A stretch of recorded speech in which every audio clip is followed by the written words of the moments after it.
Nobody told him about the party. That was the point. That was the specific, deliberate, carefully coordinated point that approximately 23 people had managed to keep secret for 72 hours in an environment where secrets have the life expectancy of a soap bubble.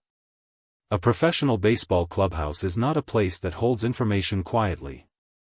It is a place where everything moves: trade rumors, lineup decisions, injury updates, the particular social information that accumulates when 30-plus men spend 8 months in close proximity. Information does not stay still in a clubhouse. But this one had. 72 hours. 3 days. The time between the moment someone had first suggested the idea in a corner of the training room and the moment Ohtani pushed open the clubhouse door and stopped walking. He stopped completely. Both feet. Mid-step. The expression on his face in that moment became, within hours of the first photograph circulating, the thing that everyone was talking about. Not the decorations, which were considerable. Not the food, which someone had clearly thought about seriously. Not the banner, which will be addressed in a moment because the banner requires its own moment. His expression. It is worth describing carefully because it moved through several distinct phases in the space of approximately 4 seconds, and each phase communicated something different. The first phase was simple confusion.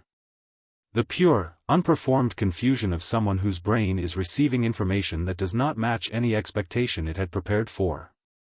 His eyes moved across the room quickly. Taking inventory. Processing. The decorated tables. The teammates standing in the particular arrangement of people who have been waiting and are now trying very hard not to look like they have been waiting. The food. The banner. The second phase arrived when the banner registered fully. It was handmade. Not printed by a vendor or produced by the Dodgers graphic design department with the clean lines and official fonts of organizational communication. Handmade. Marker on poster board. Large letters, slightly uneven, in the handwriting of someone who had never claimed to be an artist but had decided that sincerity mattered more than execution. It said, "Welcome back, Show. We saved you a spot." The second phase of his expression was the phase that the cameras caught and the photographs preserved, and the people who had been in that room described afterward with the particular helplessness of people trying to put language around something that resisted language. It was not happiness exactly. It was larger than happiness and more complicated. The expression of someone receiving, all at once, the full weight of being cared for by people he had not known would care for him this specifically. The expression of someone who had spent days in a hospital being managed and monitored and carefully maintained, and who had just walked into a room where the dominant note was not management but love. The third phase was the one that made several of his teammates look away briefly. Not from discomfort. From the specific impulse to give a person a moment with their own feeling before it becomes something observed. His jaw tightened slightly. His eyes did something. He looked at the ceiling for exactly 2 seconds. Then he looked back at the room and he smiled, and the smile was the kind that takes over the whole face and cannot be managed or reduced or made professional. The all-star gift came from Mookie Betts. He had brought it back in his carry-on. Not in checked luggage. Carry-on.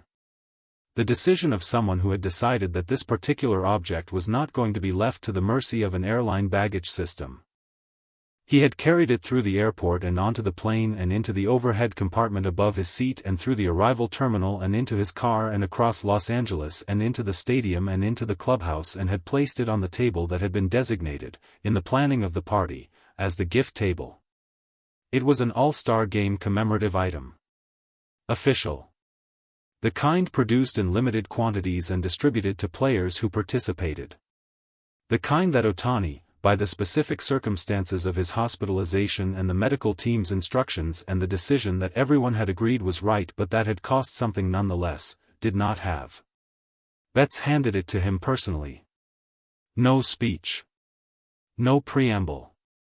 He simply picked it up from the table and walked it over to where Ohtani was standing and placed it in his hands and said something quietly that only Ohtani heard. Ohtani looked at the object for a long time. Then he looked at Betts. What passed between them in that look is the kind of thing that happens in baseball clubhouses between men who compete together at the highest level and who have, through the accumulation of shared pressure and shared success and shared failure, developed a shorthand that does not require sentences. Betts gave a small nod. Ohtani returned it. The room understood that something had been completed. Something that the absence from the All-Star game had left open, and that this object, carried in a carry-on bag from the All-Star city to Los Angeles, had now closed. Robert slammed the desk at 2:17 in the afternoon. It happened in his office, which adjoins the clubhouse in the specific geography of a major league facility, and the sound carried through the wall with enough force that two players in the main room looked toward the door simultaneously. Not with alarm exactly. With the particular attention of people who know the difference between the sounds a building makes normally and the sounds it makes when something has changed. What had changed was a phone call. Roberts had stepped away from the party briefly. The call had come in on his cell phone. He had taken it standing near his desk, which is where he takes calls that require him to be standing. The people close enough to see him through the partially open office door described his posture changing during the call. Straight at first. Then forward. His free hand moving to the edge of the desk. Then the call ended. And the desk received the flat of his palm with a force that was not quite anger and not quite frustration, but something that occupied the specific territory between those two things where important decisions live before they have been made. He stood there for a moment. Both hands on the desk now. Head down. The posture of a man running something through his mind one more time before he commits to it. Then he straightened. Picked up his phone. Made a call of his own. The GM's decision came 40 minutes later. It was not announced at the party. It was not delivered in the celebratory atmosphere of a room full of teammates and handmade banners and all-star gifts carried in carry-on luggage. It came through the proper channels, in the proper language, with the proper notification to the appropriate parties. But everyone in that clubhouse knew something had shifted. Information moves in baseball environments. It moves through expression and body language and the specific quality of silence that falls in a room when the people who know something are trying to behave normally around the people who don't yet.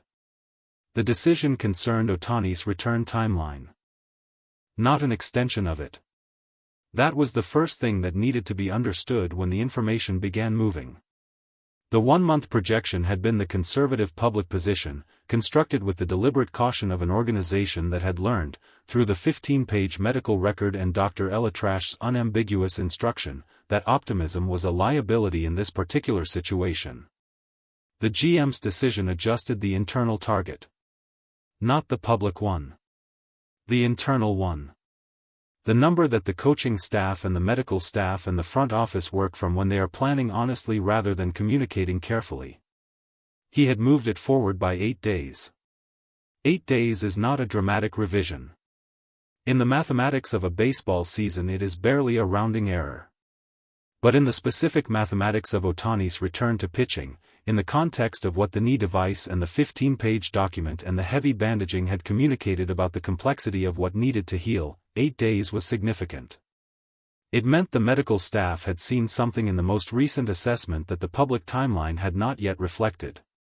It meant the recovery was tracking ahead of the conservative projection. It meant Ohtani's body, which had been asked to do unprecedented things for several years and had now been asked to repair itself on a schedule that served October rather than convenience, was responding. Ohtani did not know about the 8 days when he was standing in the clubhouse holding the All-Star commemorative item that Betts had carried across the country for him. He found out later. In a separate conversation.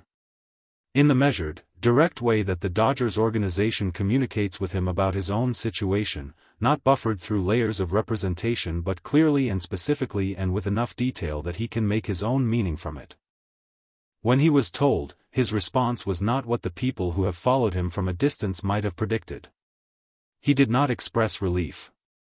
He did not ask follow-up questions about the specific date or the planned schedule or the structure of the return.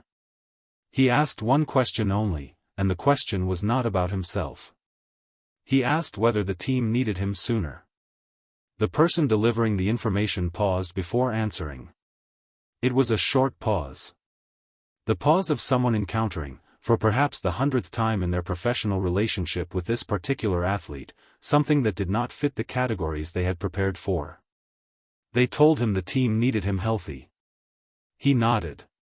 Then he walked back into the clubhouse where the party was still happening and the banner was still hanging, and Deco Pin, who had been allowed into the facility for the occasion in a decision that Roberts had approved without deliberating, was asleep under the gift table. He sat down next to Freddie Freeman. He did not say anything about the 8 days. He ate something. For the first time since the hospital doors had closed behind him, he looked, to the people in that room who knew him well enough to read it, like a man who was exactly where he was supposed to be.